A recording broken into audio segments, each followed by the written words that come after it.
Assalamualaikum warahmatullahi wabarakatuh. Waalaikumsalam warahmatullahi wabarakatuh. Waalaikumsalam warahmatullahi wabarakatuh. Baik, selamat sore Waalaikumsalam dan warahmatullahi salam sejahtera. wabarakatuh. Pada kesempatan kali ini, di minggu yang ke-6, mendekati akhir kuliah untuk sebelum UTS, kita masuk ke topik atau materi statistik uji Chi-square. Jadi kemarin kita sudah membahas beberapa metode uji. Ini sama juga sebuah metode uji tetapi di luar yang kemarin. Kita bahas sebuah metode, namanya adalah uji Chi-square. Nanti rumusannya, satu rumus atau satu metode ya, nanti dikembangkan bisa dipakai untuk beberapa kasus ya. Bisa dikembangkan atau dipakai untuk beberapa hal.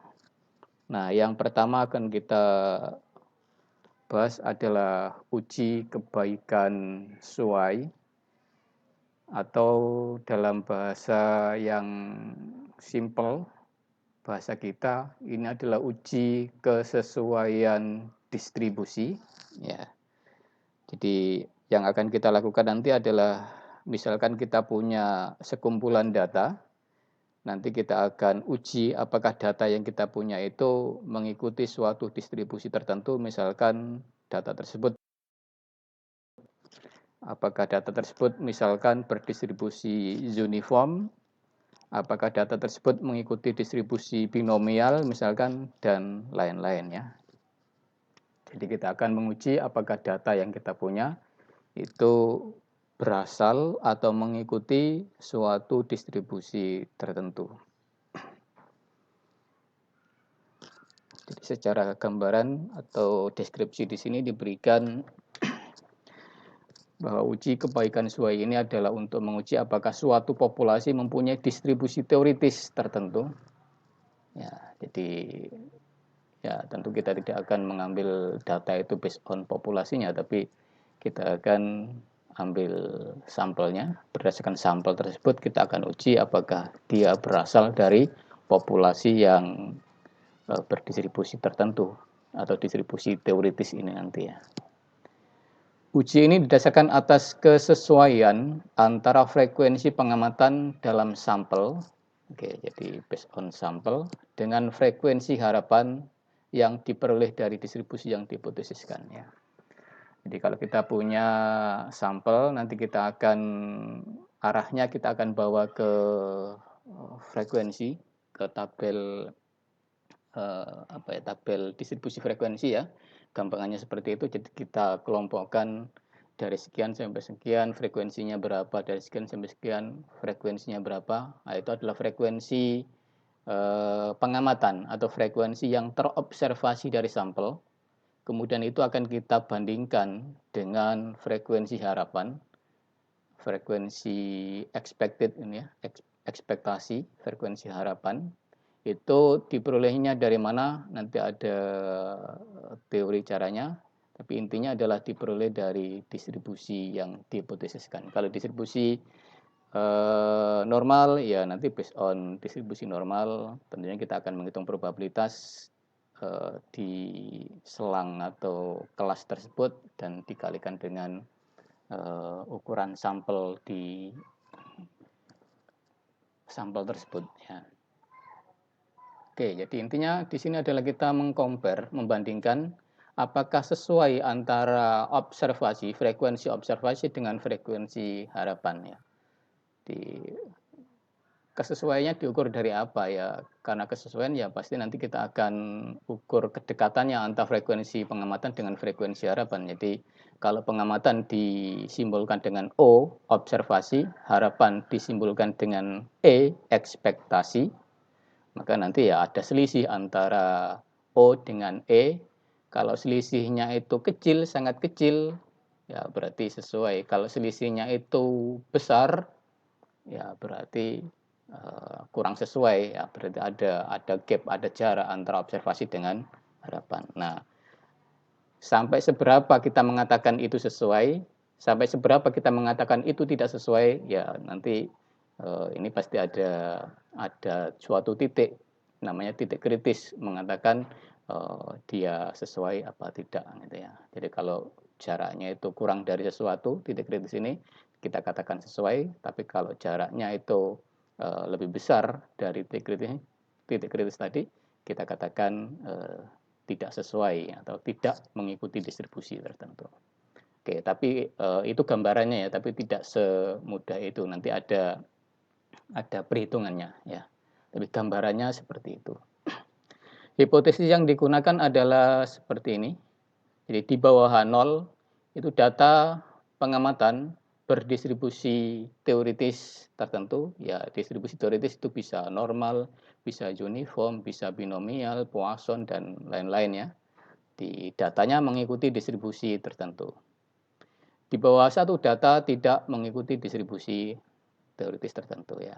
Oke, jadi ini yang perlu diperhatikan. H0 data berdistribusi, H1 data tidak berdistribusi. Ya, jadi ada kata-kata tidak di bawah satu.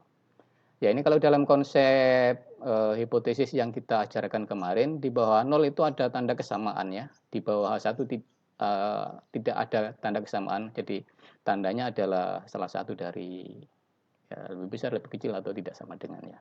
Nah, dalam konsep seperti di poin 2 tadi, ini kan kita menguji kesesuaian. Jadi di bawah H0 itu frekuensi pengamatan karena sesuai berarti sama dengan frekuensi harapan, makanya sama diletakkan di bawah H0 ya. Jadi kita katakan berdistribusi, pengamatan berdistribusi teoritis itu artinya frekuensi pengamatan sesuai atau sama dengan frekuensi harapan. Nah, di bawah satu itu frekuensi pengamatan tidak sama dengan frekuensi harapan, dalam artian tidak mengikuti distribusi teoritis tertentu. Itu filosofinya ya. Oke, itu yang perlu diperhatikan. Di bawah 0 mengikuti atau berdistribusi teoritis, sedangkan di bawah 1 tidak. Jadi tidaknya ada di H1. Statistik uji yang kita pakai adalah ini rumusnya. Oke, ini yang kita pakai nanti. Chi square X kuadrat. Rumusnya sama dengan sigma I1 sampai K. Apa itu K? K itu adalah banyaknya ini ya. Jadi saya bilang tadi di depan ada kita mengkelaskan gitu ya. Kita kelas ke-1, kelas 2 sampai kelas ke K. Itu gambaran secara umumnya begitu. OI observasi kelas ke I dikurangi dengan EI ekspektasi kelas ke I. Jadi O itu nilai pengamatan realnya dan E itu ada nilai harapan. Jadi harapannya, nilai harapan itu nanti yang akan kita cari, yang ada tekniknya ya. Dikuadratkan dibagi dengan EI ya. Jadi intinya ini kan jarak ya, jarak atau selisih antara observasi dengan ekspektasi. Jadi kalau ini semakin kecil berarti ya semakin X kuadratnya atau H square-nya semakin kecil, jadi semakin kita terima 0. Kalau OI min EI ini jaraknya semakin besar, berarti ini kan kalau dikuadratkan ya semakin besar ya. Kalau di sigma juga H square-nya akan nilainya semakin besar. Jadi nilai H square ini semakin kecil berarti semakin mendukung H0, semakin menerima. Kalau H square-nya semakin besar berarti semakin menolak, yaitu semakin tidak mengikuti distribusi gitu ya. Oke, ini ada keterangannya. OI frekuensi pengamatan atau observasi dalam sel ke I, ya, dalam sel atau dalam kelas ya. Dan EI adalah frekuensi harapan, ekspektasi dalam sel ke I. Kemudian variabel acak chi square itu menghampiri distribusi chi square dengan derajat bebas V sama dengan K-1. Ya, ini ada informasi ini untuk apa? Untuk nanti kita mengcompare. Jadi kita tolak apa terima itu nanti dikompare dengan chi square tabel pada derajat bebas K-1 ya. Oke, nah ini daerah kritisnya. Kita compare dengan titiknya berapa untuk menolak. Kita akan tolak jika chi square yang dihitung di sini, chi square hitungan ini lebih besar dari chi square tabel. Jadi chi square itu tadi adalah pada level alfa. Oke, jadi ini kalau mau dituliskan secara lengkap itu ada ini belum lengkap ya. Jadi chi square alfa kemudian ada derajat bebasnya, koma, V dengan V-nya adalah K-1.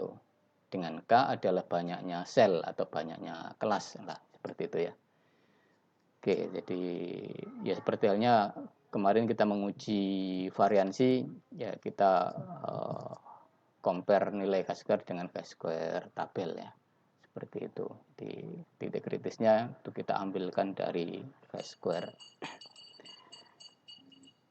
Sebagai contoh,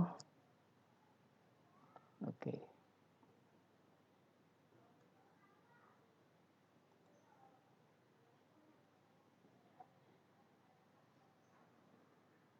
Ada dua contoh. Contoh yang ke-1 itu ini. Jika sebuah dadu seimbang dilemparkan 120 kali dan hasilnya dicatat. Oke. Dadu seimbang berarti dadu itu kan mata 6 atau ada muka, kalau dikasih angka berarti 1, 2, 3, 4, 5, 6. Kalau seimbang berarti kan masing-masing angka itu punya kesempatan untuk muncul yang sama. Jadi kesempatan atau probabilitas munculnya adalah sama. Ada 6 angka yang mungkin. Jadi kalau dilemparkan 120 kali, maka masing-masing angka 1, 2, 3 sampai 6 itu secara ekspektasi harapannya muncul masing-masing 2 kali ya. Oke, jadi kata seimbangnya efeknya nanti ke sana. Jadi maka secara teoritis diharapkan tiap muka itu muncul 20 kali. Jadi 20 dikalikan 6. 6 itu banyaknya kemungkinan angka yang muncul dari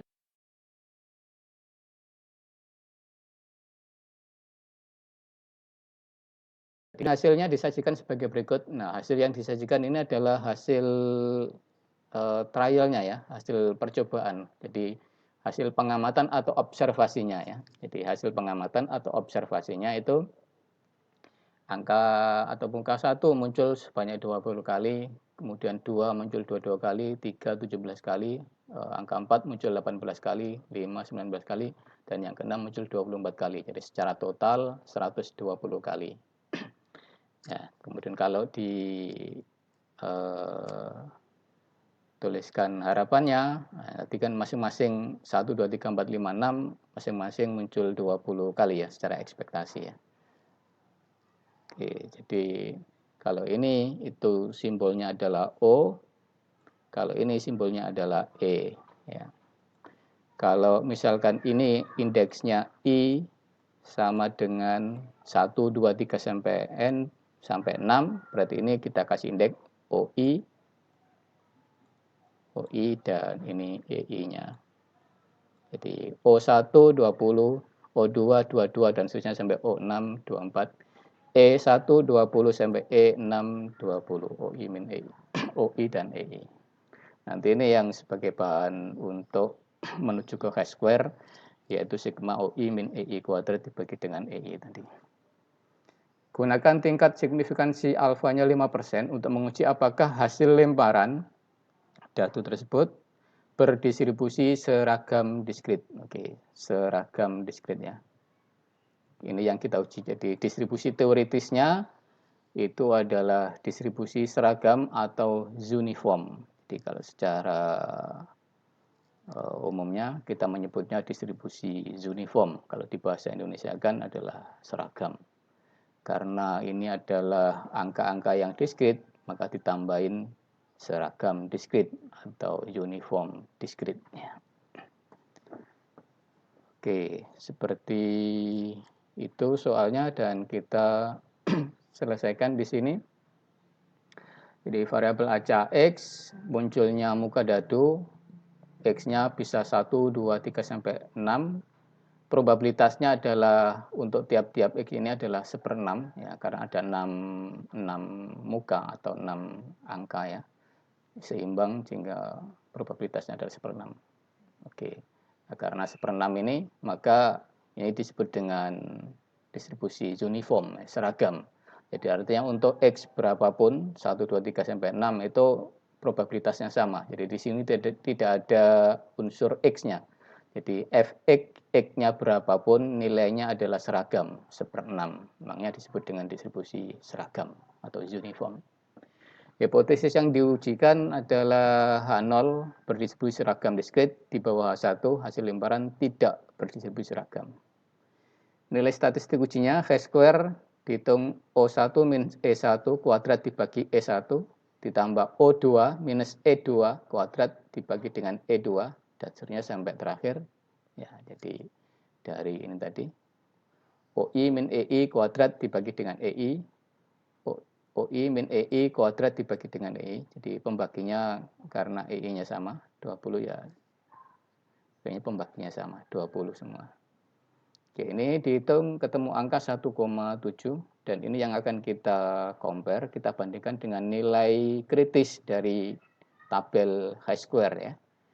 Pada alfa 5% maka kita akan tolak atau daerah kritisnya, tolak H0 pada saat Chi-square yang dihitung lebih besar daripada Chi-square 5%, kemudian ininya adalah K-1, kayaknya tadi adalah 6, ada 6 sel ya, dikurangin 1 berarti 5.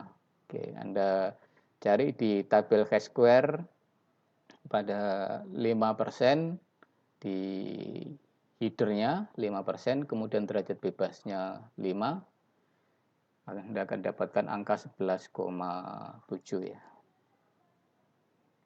Oke, ternyata oke, ini titik kritisnya 11,07.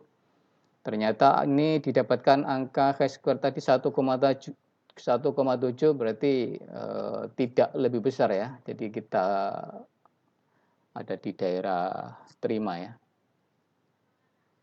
Oke, jadi ini kan nanti ini titik kritisnya 11,7 di sini. Kita akan tolak kalau Chi-square-nya di sini. Ini akan kita tolak. Tetapi kalau ada di bawah sini nanti kita akan terima ya. Ternyata kan 1,7 nilai Chi-square-nya. 1,7 ya cukup jauh di sinilah ya, 1,7. Jadi masuk di daerah terima. Makanya di sini terima H0 atau H0 diterima. Berarti lemparan itu berdistribusi seragam diskritnya. Jadi kesimpulannya hasil lemparan berdistribusi seragam diskrit. Itu contoh 1. Berikutnya, atau ada yang perlu ditanyakan silakan. Saya tunggu sebentar. Barangkali ada yang ditanyakan.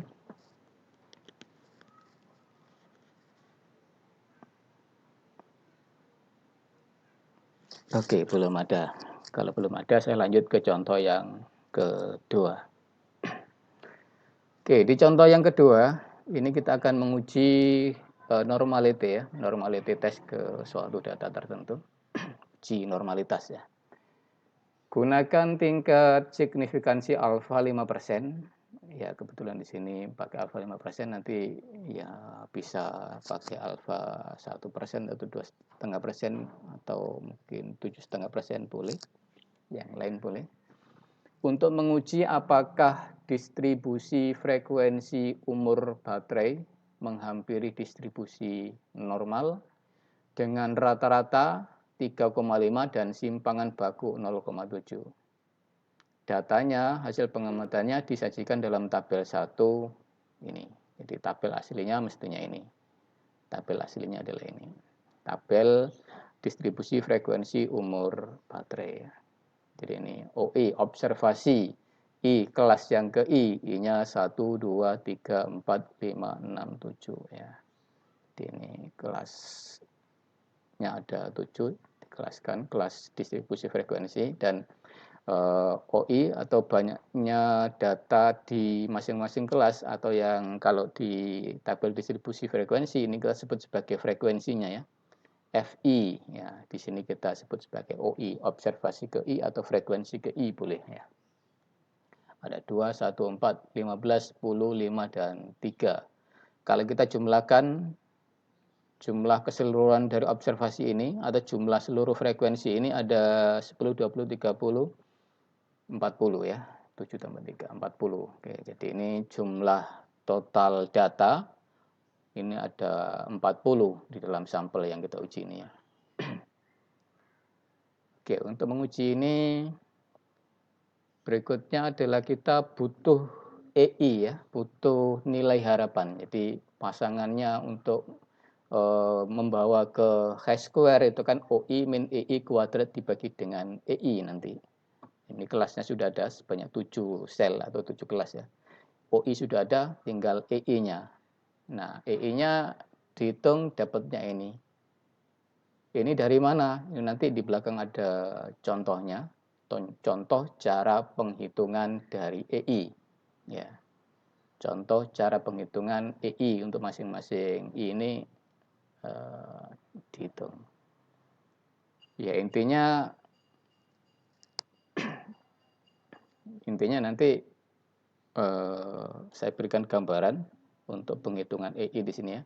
Jadi ini kan distribusi normal ini ya. Jadi kita akan menghitung berapa probabilitas data berada di antara 1,45 sampai dengan 1,95. Di probabilitasnya berapa data itu berada di antara ini. Nah, begitu ketemu probabilitasnya, maka kalikan dengan yang 40 tadi. Ini tadi totalnya kan 40.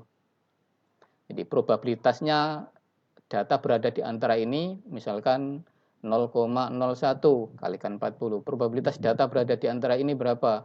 Kalikan 40. Dan seterusnya. Ya. Dapatnya ini.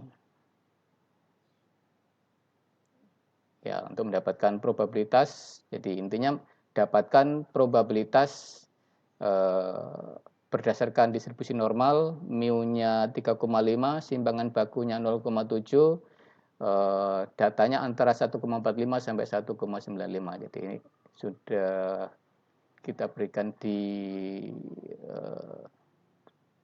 probabilitas mungkin ya. Ya, di teknik probabilitas dulu ada binomial, ada Poisson, ada normal, kayak gitu ya. Oke. Tuh. Oke, ini nanti kita pending dapatnya dari mana masing-masing angka ini. Secara garis besar tadi saya sudah tunjukkan prosesnya adalah kita cari probabilitas. Jadi probabilitas data, kalau yang ini ya, probabilitas data dari 1,45 sampai ini inilah saya kasih kurang dari ini ya. Ini sampai dengan 1,95. Probabilitasnya berapa? Kemudian Anda kalikan dengan N-nya 40 ya. Oke, jadi nilai probabilitasnya dikalikan dengan N banyaknya data ya. Oke, jadi probabilitasnya berapa? Data berada di antara selang ini kalikan dengan N totalnya. N totalnya adalah 40 ya. Oke. Yang bawah juga sama, nanti berarti ini dari 1,95 sampai dengan 2,45. Intinya begini. Ya, probabilitasnya berapa? Anda cari. Oke, probabilitasnya berapa? Nanti Anda kalikan dengan N-nya 40. Nah, untuk mendapatkan probabilitas ini, karena ini dalam X, ya nanti prosesnya akan dibawa ke transformasi Z. Nanti kalau dari Z, bisa dicari di tabel Z, ketemu probabilitasnya, baru Anda kalikan dengan angka 40. Oke, itu nanti ada contoh di belakang. Nah, sekarang saya lanjut ke sini. Kalau sudah ketemu angka-angka ini ya, angka-angka ekspektasi ini, nilai harapannya, di nilai observasi dan nilai harapannya sudah ketemu. Nah, untuk membuat simple perhitungan, misalkan Anda hitung OI min EI kuadrat dibagi EI dari data ini pun sebenarnya tidak apa-apa ya. Tetapi untuk membuat simple perhitungan biasanya itu diberikan panduan. Kalau OI-nya di sini 5 ke bawah dan ini berurutan, di yang datanya itu 5 ke bawah, 5, 4, 3, 2, 1, dan kelasnya berurutan, maka itu bisa kita gabung, di join ya. Ya, seperti ini. Ini ada angka observasi 2, 1, 4, dan ini berurutan, maka kita bisa join, gabung. Jadi kita gabung jadi 2, 1, 4 7 nilainya ya, dijumlahkan. Ya, jadi kelasnya ini kita gabung jadi 1,45 sampai 2,95 jadinya. Sehingga sebelah kanan juga kita gabung, jadi OI-nya jadi 7, OI-nya yang sebelah kanan gabungan dari 3 ini jadi 8,524. Kemudian ada lagi di tempat lain, ada 5 sama 3, ini juga 5 ke bawah dan berurutan kelasnya ya. Kalau tidak berurutan maka ya tidak bisa digabung ya. Karena ini berurutan maka kita bisa join gabung. Jadi ini jadi 8 dan yang sebelah kanan juga kita gabung angka ini jadi 9,676. Sehingga kita punya kelasnya itu setelah ada yang digabung jadi tinggal ini 1, 2, 3 dan 4. Jadi kita nanti akan perhitungan hash square-nya itu lebih simpel menjadi 4 I atau 4 kelas ya, 4 sel gitu aja. Oke, seperti itu. Nah, ini hipotesisnya awalnya mestinya dari sini ya, di penulisan hipotesis H0 H1-nya, H0 itu berdistribusi normal, H1 itu tidak berdistribusi normal ya. Jadi di bawah 0 berdistribusi normal, di bawah 1 tidak berdistribusi normal. Oke, minnya, simpangan bakunya perlu ditulis karena ini adalah angka spesifik yang ya perlu kita tulis karena nanti perhitungannya adalah based on ini, perhitungan ekspektasi. Ya, kalau dengan min dan simpangan baku yang lain ya bisa jadi keputusannya nanti beda gitu ya. Nah, frekuensi harapan yang dari ke-7 kelas tadi sudah disajikan tabel 1, frekuensi harapan yang EI tadi ya. EI tadi sudah kita tuliskan di sana. Nah, ini kita berikan contoh cara mendapatkannya. Misalkan variabel acak X menyatakan umur baterai, maka probabilitas X terletak di antara 2,95 sampai 3,45 pada batas kelas keempat adalah, oke, jadi tadi saya sudah menuliskan probabilitas X ya, yang dari ya ini yang akan diberikan contoh adalah 2,95 sampai dengan 3,45. Oke, ini yang akan dicari nilainya berapa untuk mendapatkan EI-nya. Nanti probabilitas ini dikalikan dengan nilai probabilitasnya ini. Nah, nilai P-nya dikalikan dengan N-nya. N-nya tadi adalah 40 ya. Oke, jadi nilai P-nya berapa? Hasil ini nanti dikalikan dengan 40. Itu di E yang ke ini. Ini tadi di I yang ke berapa? 295 itu ada di sini ya. Ada di 1, 2, 3, 4 di posisi keempat ini nanti. Oke, ini perhitungannya. Jadi probabilitas X berada di antara 2,95 sampai 3,45. Itu probabilitasnya adalah kita bawa ke transformasi Z. Jadi X dikurangi dengan mu-nya dibagi dengan sigma. Jadi kalau yang kiri 2,9 posisikan di sini 2,9 dikurangi dengan mu 3,5 dibagi dengan sigma 0,7. Kemudian yang atas 3,45 jadi posisinya ini 3,45 kurangin dengan 3,5 mu-nya. Dan ini adalah sigmanya. Ya. 0,7. Oke, sudah dari X sekarang berubah menjadi Z, yang ini berarti sudah berubah menjadi Z. Ini juga sudah berubah menjadi Z. Jadi Anda cari di dalam tabel. Ini kalau kita gambarkan normalnya seperti ini, 0 ada di sini tengah, titik senternya, titik pencerminan ini simetrisnya. Minus 0,79 ya ambil aja di sini misalkan 0,79 ada minusnya sampai dengan 0,07 ambil aja di sini misalkan 0,07 tapi ada minusnya. Oke, jadi yang akan kita cari adalah ini berapa luasan ini atau nilai probabilitas di sini ya, ini yang kita cari. Oke, seperti ini gambarannya. Nilainya sama dengan berapa ini? Nilai dari yang RD-Arsir ini. Nah, kalau kita menggunakan bantuan tabel di mana tabel itu ya ini yang digunakan adalah tabel dengan deskripsi gambar seperti ini. Oke, tabel yang dipakai adalah gambar seperti ini. Ya, artinya akumulasi distribusi dari batas bawah sampai dengan suatu titik Z tertentu. Jadi tabelnya yang kita pakai adalah tabel dengan ini. Jadi Z-nya di sini posisinya di dalam body tabel itu adalah luasan sebelah kirinya Z ke bawah sampai minus hingga ya. Sehingga kalau kita ingin mencari luasan yang diarsir ini di dalam batas ada kiri dan batas kanan ini, maka kita cari luasan dari kanan ke bawah sampai minus tahingga dikurangin dengan minus 0,79 ke bawah. Jadi tersisa yang diarsir ini ya. Oke, sehingga kita tuliskan seperti ini. Jadi yang diarsir ini adalah probabilitas Z kurang dari minus 0,07. Jadi dari titik ini ke bawah sampai minus tahingga dihitung semuanya dikurangi dengan probabilitas Z kurang dari minus 0,79 dikurangi dengan yang ini. Nah, oke, jadi ini dikurangi, jadi yang tersisa adalah yang diarsir ini.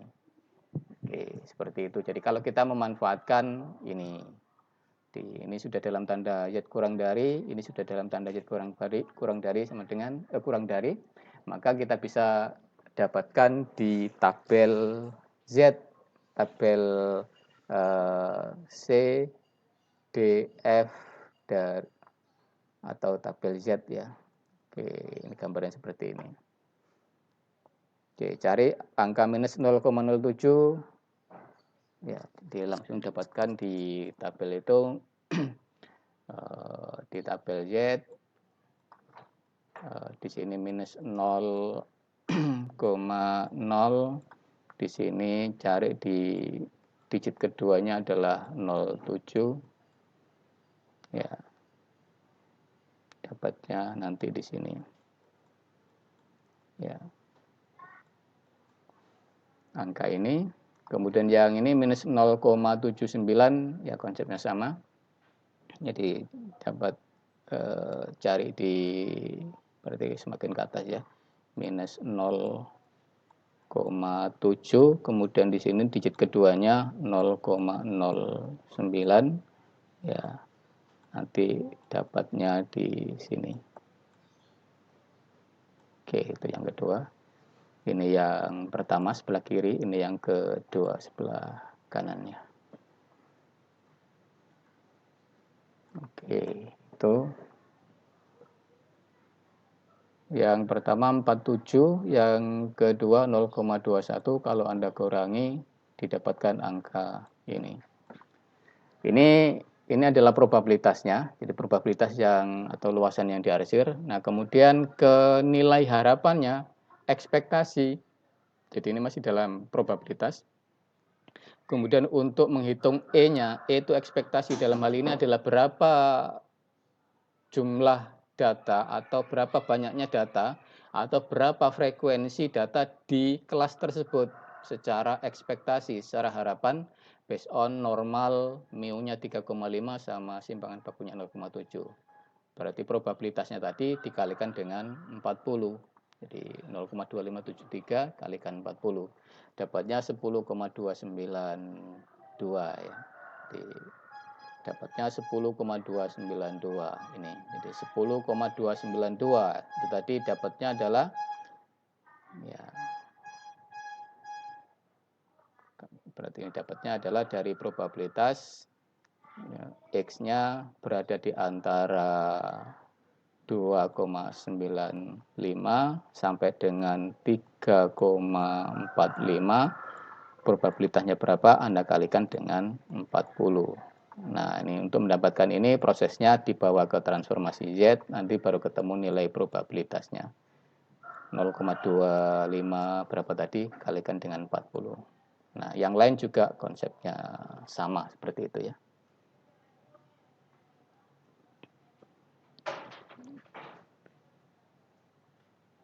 Oke, itu sudah selesai sampai di menghitung E tiap-tiap kelas. Ini salah satu contoh diberikan adalah di E yang keempat, di E sel keempat atau E di kelas yang keempat. Untuk kelas-kelas yang lain caranya adalah idem, ya, identik dengan ini. Kalau sudah diperoleh OI sudah ada, EI-nya sudah ada, maka kita bisa hitung hash square. Nah, ini muncul ada 4 suku, itu tadi karena ada 3 kelas pertama yang di join, jadi OI-nya 7, kemudian EI-nya jadi 8,524, jadi tadi ada 3 kelas ini, yang pertama kita join, jadi OI-nya jadi 7 dan EI-nya jadi 8,524. Kemudian kelas kedua nanti 15 sama 10,29 sekian, dan kelas ketiga jadi 10 dan EI-nya 10,67, dan kelas yang terakhir atau suku terakhir nanti jadi 8 sama 9,676. Ya. Oke, jadi 8 sama 9,676. Jadi tinggal 4 suku atau 4 kelas ya setelah dilakukan join tadi. Kemudian ya ini mengikuti rumusnya dan didapatkan angka 2,75873 nilai hash square-nya. Nah, untuk memutuskan dia diterima apa tidak, ini kita compare dengan hash square tabel. Hash square tabelnya adalah hash square pada alfa 5%, derajat bebasnya adalah 3. Ya, jadi derajat bebasnya ini adalah derajat bebas ngikut rumusnya yang didapatkan di sini ya. Rumus terakhir yang dipakai untuk menghasilkan angka ini. Jadi ini ada 4 suku atau 4 kelas, berarti kurangin 1 jadi 3. Ya, jadi kan K-1 V-nya. Oke, jadi angkanya dapat 7,815. Dan ternyata ini tidak lebih besar, jadi kalau ini lebih besar kita tolak, tetapi karena ini lebih kecil maka kita terima ya. Jadi daerah kritisnya itu hash square lebih besar, oleh karena nilai 2,75 ini di luar daerah kritis, tidak di dalam daerah kritis, maka kita terima 0. Jadi umur baterai kita bisa katakan atau kita bisa asumsikan dia mengikuti distribusi normalnya. Oke, seperti itu untuk uji kebaikan sesuai atau uji kesesuaian distribusi. Jadi kalau misalkan ada data, kemudian kita lakukan uji apakah dia mengikuti suatu distribusi tertentu, maka kita bisa lakukan salah satunya adalah dengan menggunakan uji chi-square ya. Ini salah satunya ya. Adapun cara yang lain ada banyak ya. Jadi ada uji Lilliefors, ada uji Anderson-Darling, ada macam-macam ya. Ini salah satunya adalah uji chi-square. Oke, sampai di sini mungkin ada yang ditanyakan atau perlu dijelaskan, diklarifikasi atau yang lain, silakan sebelum lanjut ke berikutnya.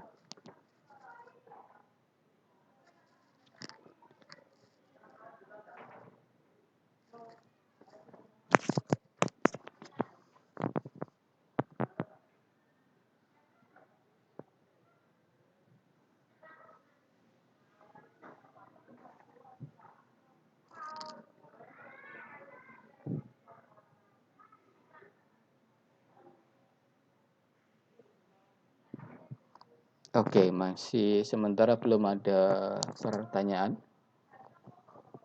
Belum ada pertanyaan ini sudah kira-kira paham semua apa bingung apa yang mau ditanyakan? Insya Allah paham semua ya. Semoga saja. Baik, kita lanjut ke berikutnya.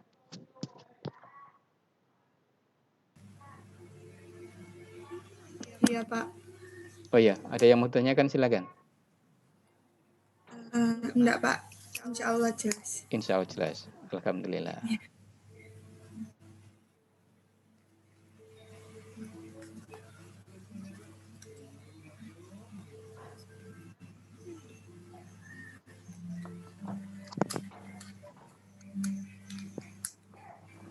Baik, uji kesesuaian distribusi atau uji kebaikan suai.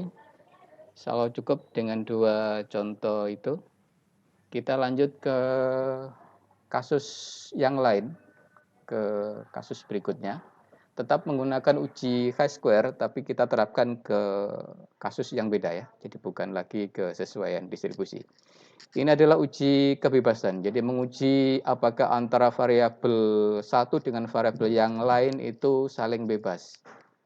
Jadi kalau variabel satu misalkan X, variabel yang lain misalkan Y, atau X1 dengan X2, apakah kedua variabel ini saling bebas? Nah, ini kita bisa lakukan uji kebebasan. Dalam hal ini, X sama Y-nya, kedua variabel itu diukurnya atau diamatinya adalah dalam hal ini ya, kategorik ya. Jadi sama-sama kategorik. Jadi X-nya kategorik dan Y-nya kategorik. Jadi bukan dalam konteks misalkan X-nya usia, Y-nya berat badan, di mana X-nya usia itu diukur dalam satuan tahun, ya misalkan usia atau dalam bulan misalkan ya. Kemudian tinggi badan dalam satuan sentimeter. Kemudian ya seperti data pengukuran atau data kontinu begitu enggak. Jadi uji kebebasan yang kita pakai dengan chi-square ini itu adalah antara X dan Y. X-nya dalam kategorik, Y-nya kategorik. Misalkan X-nya itu tingkat pendidikan terakhir dari kepala keluarga. Misalkan ya. Jadi misalkan tingkat pendidikan terakhirnya SMP, SMA, perguruan tinggi. Kemudian Y-nya itu adalah pendapatan kepala keluarga tersebut. Nah, pendapatannya nanti ya dikategorikan juga, kategori rendah, sedang, tinggi misalkan. Jadi apakah ada pengaruh antara tingkat pendidikan ini terhadap pendapatan dari kepala keluarga tadi. Jadi kita ingin menguji apakah ada pengaruh atau saling bebas. Sebenarnya tidak ada pengaruh antara tingkat pendidikan dari si kepala keluarga terhadap pendapatannya. Nah, itu yang mau kita cross check. Ya, jadi antara dua variabel, tetapi variabelnya ini kita ukur dalam kategori, baik variabel 1 maupun variabel 2. Itu konteks yang akan kita pelajari ya di uji kebebasan antara dua variabel, tapi dua variabelnya diamati dalam kategori. Jadi uji chi-square selain untuk kebaikan sesuai tadi dapat juga digunakan untuk menguji hipotesis apakah kedua variabel saling bebas. Jadi misalkan ada variabel 1 dan variabel 2, X1, X2 atau X sama Y. Struktur data terkait uji kebebasan antara dua variabel disajikan dalam bentuk tabel kontingensi. Jadi karena kategorik ya. Jadi variabel di sini diberikan V1 variabel 1 sama V2 variabel 2. V1 ada R buah kategori 1, 2 sampai kategori ke R. R itu row ya. Jadi banyaknya kategori di V1 atau sebanyak row, banyaknya row. Kemudian V2 itu terkategori menjadi kategori 1, 2 sampai C. C itu kolom ya. Jadi banyaknya kolom di variabel kedua. Jadi datanya akan seperti ini. Datanya berupa frekuensi ya. Jadi datanya berupa frekuensi atau jumlah berapa banyaknya unit eksperimen, berapa banyaknya orang yang masuk kategori masing-masing. Jadi kategori 1, jadi V1-nya 1, V2-nya 1, berapa banyak orang di sini. Atau frekuensinya berapa. Disimbolkan dengan O11, O12, dan seterusnya. Jadi O ini adalah observasi, artinya sama dengan yang tadi, frekuensi ya. Jadi kita bicaranya adalah berapa banyaknya data atau berapa banyaknya orang yang menempati tiap-tiap sel ini. Oke, ini tabel kontingensinya berbentuk seperti ini. Dan yang perlu dilakukan perhitungan, jadi ini data mentahnya yang harus ada adalah ini ya. Jadi O11 sampai ORC. Ya, ini data mentahnya. Kemudian yang perlu dilakukan perhitungan untuk menghitung E-nya nanti, menghitung EIJ ya, karena ada dua indeks, I ke baris dan J-nya ke kolom. Untuk menghitung EIJ ekspektasinya, kita butuh jumlah total per baris. Jadi baris 1 totalnya O disimbolkan dengan O1 titik. Jadi O1 titik. O1 itu berarti observasi baris ke-1 dan titik itu menunjukkan bahwa dihitung bukan di kolom tertentu, tetapi ini digerakkan. Jadi titik itu digerakkan semua kolom. Jadi O1, 1, 2 sampai C digerakkan, dihitung secara total. Nah, maka disimbolkan dengan O baris 1. Jadi ini adalah menyimpulkan total ya. Jadi titik itu menunjukkan bahwa kolomnya itu digerakkan dari 1 sampai C. Digerakkan keseluruhan kolom ya. O2 titik juga sama, jadi merupakan total observasi baris kedua. Jadi baris kedua di total dari kolom 1 sampai kolom ke C. Dan seterusnya sampai ke bawah, simbolnya seperti ini ya. Kemudian yang bawah total per kolom. Jadi O kolom 1. Jadi O total kolom 1. Ya, jadi ini kita bisa sebut sebagai total gitu ya. Jadi total kolom 1. Ini total kolom 2. Total baris 1 ya. Jadi kalau total kolom 1 berarti kolom 1 ini total kolom 1 berarti yang indeks depannya ini kita tidak spesifikasi di satu indeks saja, tetapi digerakkan, dijumlahkan dari 1 sampai dengan R ya. Di titik itu menunjukkan ini digerakkan yang indeks depannya. Oke, seperti itu sampai dengan O observasi total kolom yang ke C. Jadi kolom C di total ke bawah. Dan O titik-titik berarti indeks yang depan kita gerakkan semuanya dan indeks yang belakang juga kita gerakkan ya. Jadi dari I-nya 1 sampai R, J-nya 1 sampai C berarti ya dijumlahkan ke semua data ini. Ya, atau total tiap baris ini kita jumlahkan ke bawah dapat ini. Kalau total tiap kolom kita jumlahkan ke kanan juga harus dapat ini. Oke, itu juga sebagai cross check. Jadi jumlahan total ini dengan jumlahan total ini harus sama nanti di pojok di sini ya. Oke, itu adalah jumlah data secara keseluruhan. Oke, OIC adalah observasi ya. Jadi diperoleh dari pengamatan. Kemudian EIJ, nah ini yang perlu dihitung. Di EIJ yang mendampingi OIJ, EIJ-nya adalah frekuensi harapan pada baris I kolom J. Cara menghitungnya adalah EIJ berarti total baris I dikalikan total kolom J, total baris I. Jadi ini indeksnya IJ. Berarti Anda hitung total baris I kalikan total kolom J dibagi dengan total keseluruhan ya. Jadi kalau misalkan Anda menghitung E11, berarti Anda lihat aja di baris ini totalnya adalah ini, kalikan dengan di sini kolomnya totalnya adalah ini, Anda bagi dengan total di pojok sini. Kalau posisinya di sini berarti Anda lihat aja nanti barisnya totalnya adalah ini, dikalikan dengan total kolomnya adalah ini, dibagi dengan total keseluruhan. Oke, itu saya kira mudah ya, simple. Posisi di sini berarti ya Anda lihat total barisnya adalah ini, Anda kalikan dengan total kolomnya ini, dibagi dengan total keseluruhan. Oke, itu cara mendapatkan E-nya yang nanti mendampingi O di sini. Di masing-masing sel nanti akan kalau ini observasi atau data aslinya, kemudian nanti untuk perhitungan chi-square Anda perlu menghitung E-nya ya. Jadi nanti Anda perlu menghitung E-nya. Oke, di dalam konsep ini, teori ini diawali dengan hipotesis ya. Diawali dengan hipotesis seperti biasa di semua pengujian itu diawali dengan hipotesis. Hipotesisnya H0 H1, di bawah H0 adalah saling bebas. Di bawah H1 adalah tidak saling bebas ya. Jadi seperti biasa, di bawah H1 itu ada kata-kata tidak ya. Di bawah 0 berarti kebalikannya. Untuk menguji hipotesis ini digunakan statistik ujinya. Secara umum rumusnya sama ya. O min E kuadrat dibagi dengan E. Tetapi karena di sini ada baris dan kolom, maka di sini ada dua atau double sigma ya. Sigma baris dan sigma kolom. Sigma baris I dari 1 sampai R sebanyak row. dan sigma kolom dari C1 sampai dengan C banyaknya kolom.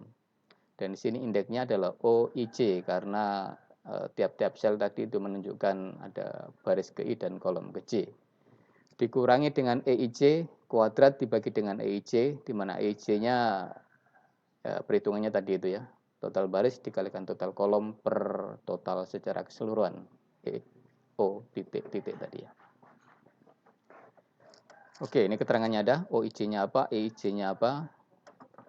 Variabel acak chi-square X kuadrat ini menghampiri distribusi chi-square sama seperti sebelumnya. Ini ada pembuktian secara teori ya. Jadi kita tidak masuk ke pembuktian teorinya, kita tinggal pakai saja. Jadi ini ada pembuktian secara teorinya. Mungkin nanti di statmat-nya ya, statmat statistik matematik. Chi-square ini menghampiri distribusi chi-square dengan derajat bebasnya adalah rho min 1 kalikan kolom min 1 ya. Jadi V-nya karena ada row dan ada kolom, maka masing-masing dikurangin 1 dan dikalikan rho min 1, banyaknya baris dikurangin 1 dan banyaknya kolom dikurangi 1 V-nya. Daerah kritisnya adalah H0, tolak H0, kapan ketika chi-square yang dihitung di sini lebih besar. Oke. Jadi di sini daerah kritisnya kapan tolak adalah pakai tanda lebih besar ya. Jadi pakai tanda lebih besar. Chi-square tabelnya adalah chi-square pada alfa yang kita set, kita tentukan, kemudian V-nya derajat bebasnya adalah R-1, C-1 karena ada baris dan kolom tadi ya. Oke, seperti itu. Dan untuk memudahkan pendataan atau penulisan di kalau misalkan kita mengerjakan soal, itu bisa Anda tuliskan di samping OIC di masing-masing sel ini, Anda bisa tuliskan E-nya dalam kurung misalkan seperti ini. Jadi ada O11, kemudian nilai E11-nya, ada O12, nilai E12-nya, dan seterusnya sampai dengan sebanyak R row dan C kolom ya. Kemudian chi-square-nya dihitung O min E kuadrat dibagi dengan E. Oke, kita berikan contoh. Ingin diuji apakah agama yang dianut bergantung pada ketaatan beribadah dengan menggunakan tingkat signifikansi 5%. 1.000 orang dipilih secara acak dan diklasifikasikan sebagai penganut agama. Ada Islam, Protestan, ada Katolik. Islam, Protestan, Katolik. Oke, ini ada 3 ya. Kemudian di sisi variabel yang lain diamati terkait dengan ketaatan beribadahnya, dikategorikan dalam taat sama tidak taat. Oke. Ini variabel agama dan ini variabel ketaatan.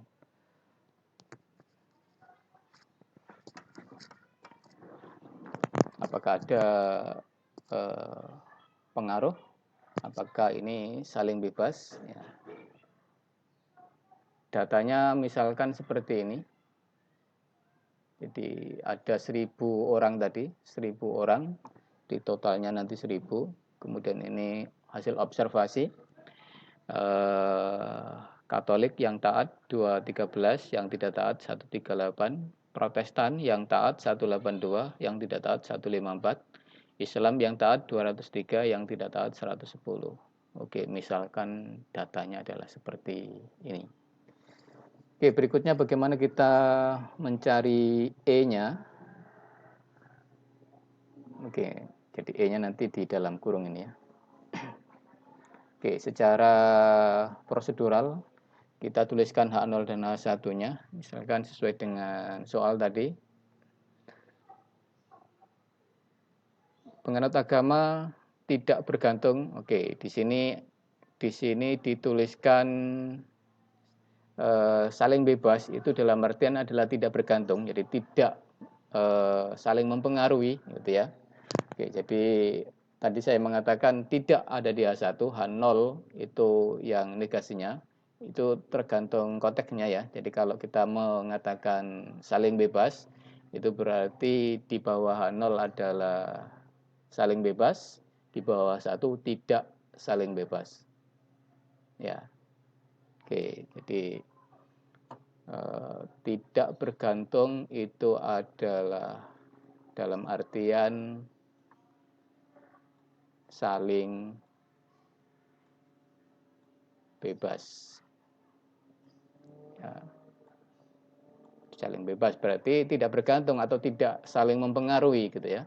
Kalau bergantung itu berarti tidak saling bebas ya.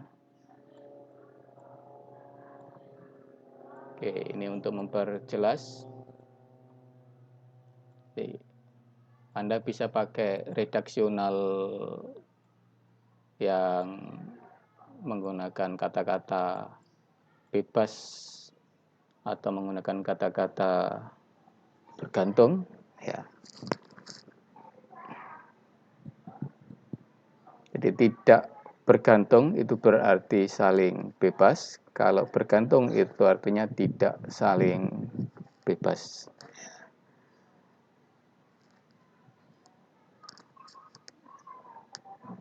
Ya, seperti itu ya. Daerah kritisnya chi-square lebih besar dari 5,991. Nah, ini 5,991 diperolehnya dari mana? Ini adalah dari chi-square pada alfanya tadi berapa? 5% ya. 0,05, kemudian derajat bebas V-nya tadi adalah ini 2 kurangin 1 berarti 1, ini 3 kurangin 1 berarti 2, 2 kali 1 berarti 2 ya. Oke, berarti chi-square pada alfanya 5%, derajat bebasnya 2, berarti Anda cari di tabel chi-square, nanti di posisi atasnya 0,05, di sini di degree of freedom-nya Anda cari angka 2. Oke, Anda cari, nanti akan ketemu angka di sini adalah 5,991 ya. 5,991. Oke. Nih, jadi 2 dari mana? Dari row min 1 dan kolom min 1 dikalikan. Row-nya 2 kurangin 1, 1. Kolomnya 3 kurangin 1 jadi 2. 2 kali 1. Berdasarkan data dibuat tabel beserta frekuensi harapannya. Oke, kalau yang depan ini kan dari observasi tadi ya. Observasi dari data mentahnya. Nah, kemudian kita hitung EI-nya ya. Jadi 209,9 dari mana? Dari 598 dikalikan 351 dibagi 1000. 200,9 dari mana? Dari 598 dikalikan 336 dibagi 1000. Oke, yang lain juga sama seperti itu. Ya, jadi total baris kalikan total kolom yang bersesuaian dengan sel di mana data itu berada dibagi dengan ukuran sampel total atau yang ada di pojok sini. Ada 2 kali 3 ada 6 sel ya, ada 6 perhitungan. Berarti chi-square-nya juga nanti ada 6 suku ya. Jadi 213 kurangin 209,9 kuadrat dibagi dengan 209,9. Kemudian 182 kurangin 200,9 kuadrat dibagi 209. Oke, bla bla bla dan seterusnya. Berarti ini dihitung, kemudian ini dihitung, dan terakhir adalah 110 dikurangin 125,8 kuadrat bagi 125,8. Didapatkan angka 7,854 ya. Oke, ini kemudian kita compare dengan 5,991.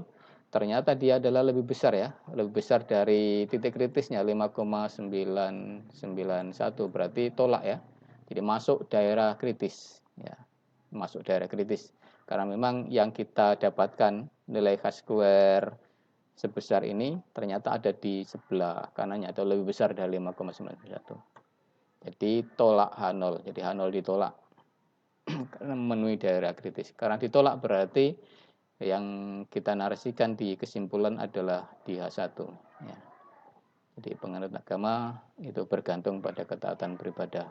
Atau dibalik, ketaatan beribadah itu tergantung pada agama yang dianut. Mungkin begitu ya.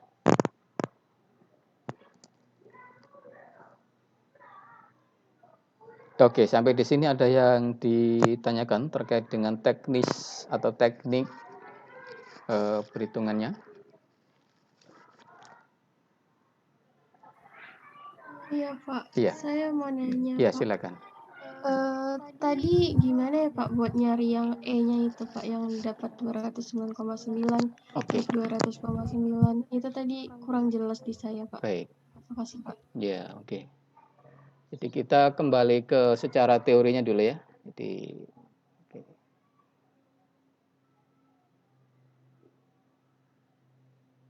Oke, ini jadi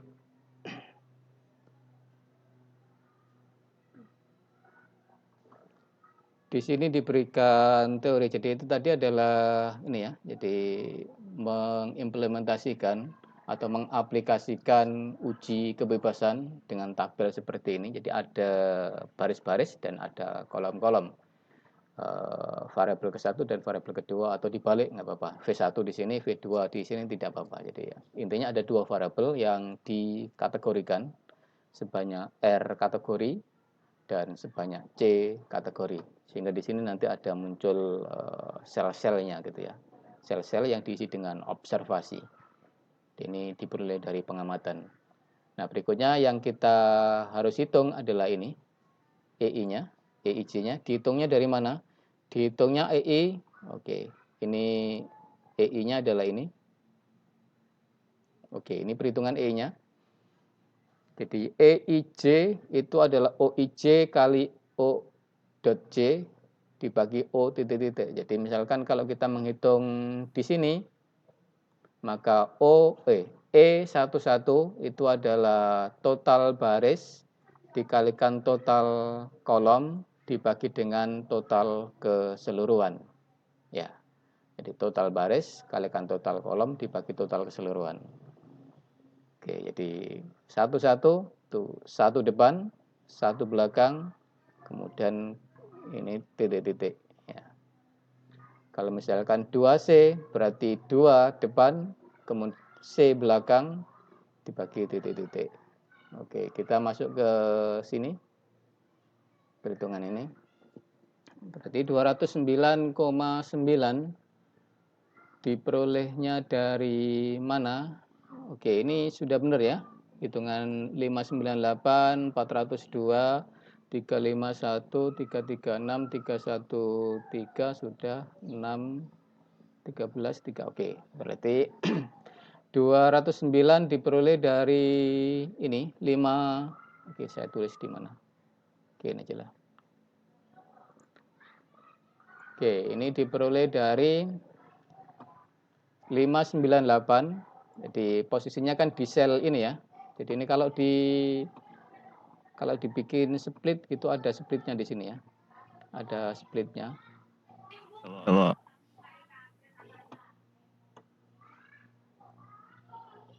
Ya. Oke, 209 dari 598 dikalikan dengan ini 351 dibagi dengan 1000.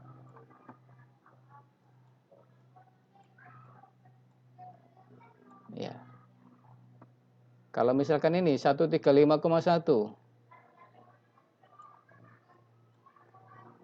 berarti total barisnya adalah 402 dikalikan dengan kolomnya 336 dibagi dengan 1000. Oke, seperti itu ya. Saya belum ngecek bener enggak? teorinya begitu. Oke, saya cek dulu. 598 dikalikan dengan 351. Oke, benar, Mbak. 209,898 ya. Kalau dibulatkan satu digit di belakang koma 209,9. Kemudian yang ini 135,1 itu dari 402 dikalikan dengan 336. 135,072. Oke, kalau dibulatkan sampai satu digit 135,1 ya. Sudah. Seperti itu, Mbaknya yang tadi tanya ya. Iya Pak, sudah jelas Pak. Terima kasih penjelasannya Pak. Ya, sama-sama.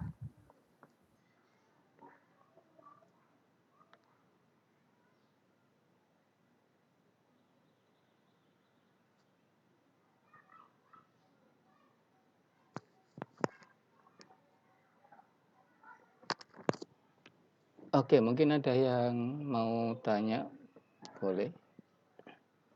Barangkali ada penjelasan prosedur atau teknis yang belum dipahami.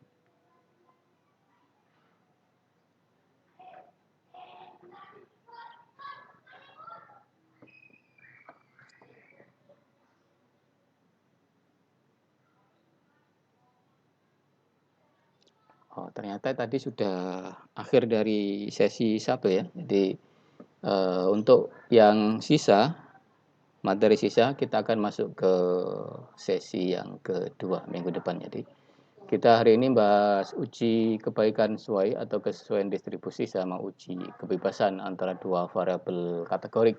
Ya. Jadi dua variabel yang didata secara kategorik. Jadi yang didata adalah observasi atau frekuensi.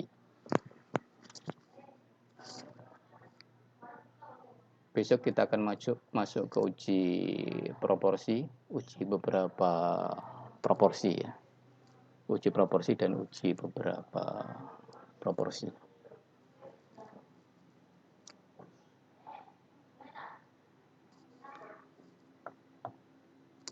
Oke, tidak ada yang ditanyakan.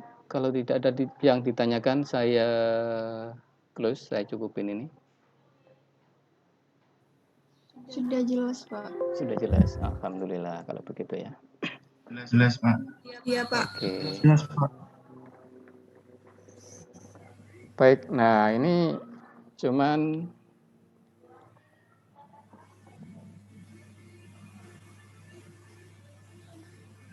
tidak ada latihannya ini, jadi saya tidak bisa ngasih sebagai umpan balik Anda nanti bisa ngitung apa tidak. Jadi paling tidak ada mestinya ada seperti biasa ada satu soal sebagai umpan balik gitu ya. Cuman di sini tidak ada soal-soal di ini. Oke, berarti nanti gini aja. Jadi sebagai latihan nanti akan saya susulkan ya, akan saya susulkan. Jadi di sini masih belum ada soal-soal latihannya. Nanti akan saya susulkan cukup satu soal sajalah sebagai cross check atau umpan balik atas materi yang saya sampaikan. Nanti akan saya susulkan, nanti bisa dilihat di aula ya, nanti